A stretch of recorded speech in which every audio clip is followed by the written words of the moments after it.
ஜெகம்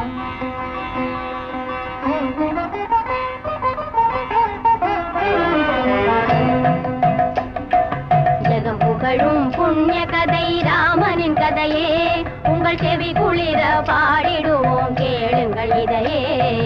ஜெகம் புகழும் புண்ணிய கதை ராமனின் கதையே, உங்கள் செவி குளிர பாடிடுவோம் கேளுங்கள் இதையே.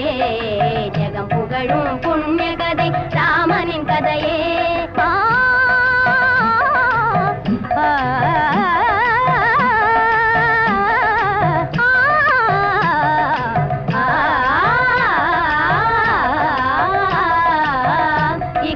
சுகமெல்லாம் அடைந்திடலாமே இந்த கதை கேட்கும் எல்லோருமே.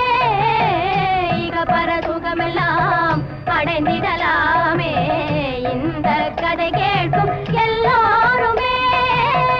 இனிக்குது நாவெல்லாம் உரைத்திடும் போதிலே, இனிக்குது நாவெல்லாம் உரைத்திடும் போதிலே, இணையே இல்லாத காவியமாகும் ஜெகம் புகழும் புண்ணிய கதை ராமனின் கதையே. உங்கள் செவி குளிர பாடிடுவோம் கேளுங்கள் இதையே.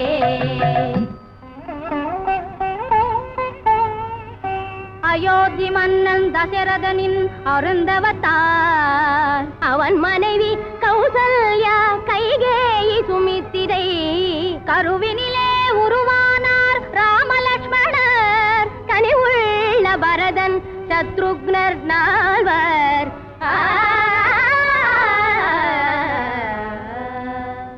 நாட்டினர் போற்றவே நால்வரும் பலகலை ஆற்றலும் அடைய மன்னன் வளர்த்து வந்தானே. காட்டினில் கௌசிகள் யாகத்தை காக்கவே கண்மணி ராமலட்சுமணரை அனுப்பினனே, கண்மணி ராமலட்சுமணரை அனுப்பினனே.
அளவில்லா ஆனந்த நிலையை கண்டான். ஜெகம் புகழும் புண்ணிய கதை ராமனின் கதையே, உங்கள் செவி குளிர பாடிடுவோம் கேளுங்கள் இதையே. ஜெகம் புகழும் புண்ணிய கதை ராமனின் கதையே.